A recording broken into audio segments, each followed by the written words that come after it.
ಧ್ಯಾನ ಮಾಡುವಾಗ ಮನಸ್ಸು ಅಲೆಮಲೆಯಾಗ್ತದೆ. ಆದರೆ ಗುರುವರನ ರೂಪವನ್ನ ನೆನೆದರೆ ನಮ್ಮ ಮನಸ್ಸು ಪೂರ್ಣ ಶಾಂತವಾಗ್ತದೆ. ನಮಗೆ ಯಾಕೆ ಹೀಗಾಗ್ತದೆ? ಭಗವಂತನು ಜೀವಿಗಳನ್ನ ಉದ್ಧಾರ ಮಾಡೋಗೋಸ್ಕರ ಗುರುವಿನ ರೂಪದಲ್ಲಿ ಈ ಭೂಮಿಯ ಮೇಲೆ ಜನ್ಮವನ್ನು ತಗೊಂಡು ನಮ್ಮಂತಹ ತುಚ್ಛ ಪ್ರಾಣಿಗಳಾದಂಥ ಈ ಮಾನವ ಕುಲವನ್ನ ಉದ್ಧಾರ ಮಾಡೋಗೋಸ್ಕರವಾಗಿ ಅವತಾರವನ್ನು ತಾಳಿ ನಮ್ಮ ಕೈ ಹಿಡಿದು ನಮಗೆ ಬಂದಂತಹ ಕಷ್ಟ ನಷ್ಟಗಳನ್ನೆಲ್ಲ ದೂರ ಮಾಡ್ತಾ ಮಾಡ್ತಾ ನಮಗೆ ಆ ಗುರುವಿನ ಮೇಲೆ ಒಂದು ಸುದೃಢವಾದಂತಹ ಸ್ನೇಹ ಜಾಗೃತವಾಗ್ತದೆ.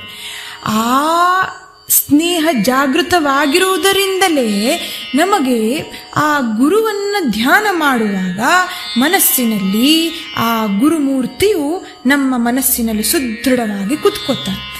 ಅದರಿಂದ ನಮಗೆ ಮುಮುಕ್ಷತ್ವದ ಆ ಮಾರ್ಗವನ್ನು ಹಿಡಿಯಲಿಕ್ಕೆ ಅನುಕೂಲವಾಗ್ತದೆ. ಅದಕ್ಕೋಸ್ಕರ ಧ್ಯಾನ ಮೂಲಂ ಗುರೋರ್ಮೂರ್ತಿ ಅಂತ ಹೇಳಿದ್ದಾರೆ. ಎರಡನೆಯದಾಗಿ ಪೂಜಾ ಮೂಲಂ ಗುರೋರ್ಪಾದಂ. ಇಲ್ಲಿ ನಮಗೆ